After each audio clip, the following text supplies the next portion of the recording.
ong ba ki lat ki lenti ki babiang khamtam e ki surok ki babiang ki dei ubut lom jong ka roi ka par ka ba ailat ru ki briu bakin don ka jinga dei bat ki para briu haba le jingle chane chatai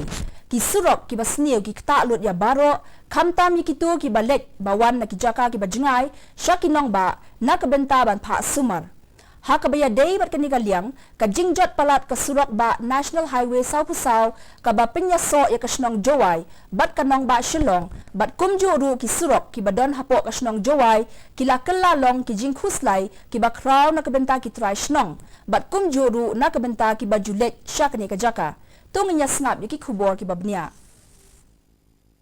pihak bandai jinglet limba ki ka surok ba National Highway South Pusaw ka pinyaso ya ka joway bat ka shilong khamtam nadu ka bypass na pung thalas ken chadu sha ka bypass monen keneng pesalap ya bon tli ki tliu ki sar hasilun ter ka ni ka surok ba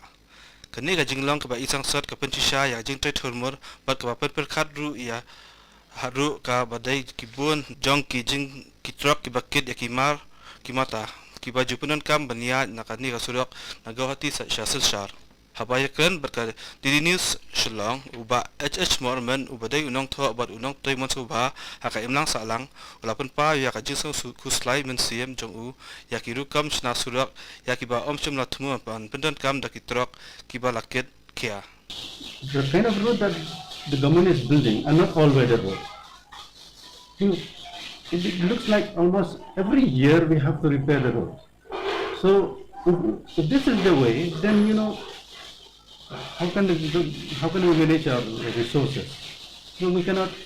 build road and then have to repair it every year. Because what we see now in Meghalaya, especially in West Hills, most of the roads which has been blacktop last year are now, they are now spoiled.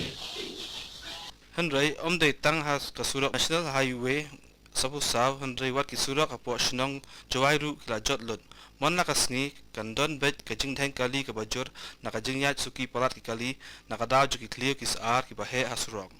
kane tang bakalakta ya ki brio ki basyong hapo akali Henry kalakta ru wadi ki khana school ki bahab banlet yat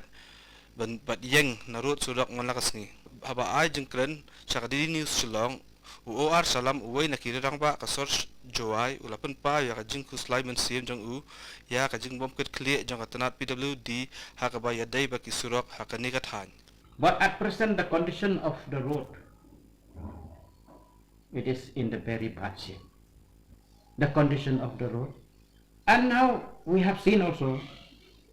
a rumble strip was constructed almost in 2-3 part of the National Highway near that damaged place. What is the logic behind that of constructing? The inside of Jowai town road condition also is horrible, but the public, they are simple, they simply keep silent. Bureau Report, Didi News Shillong.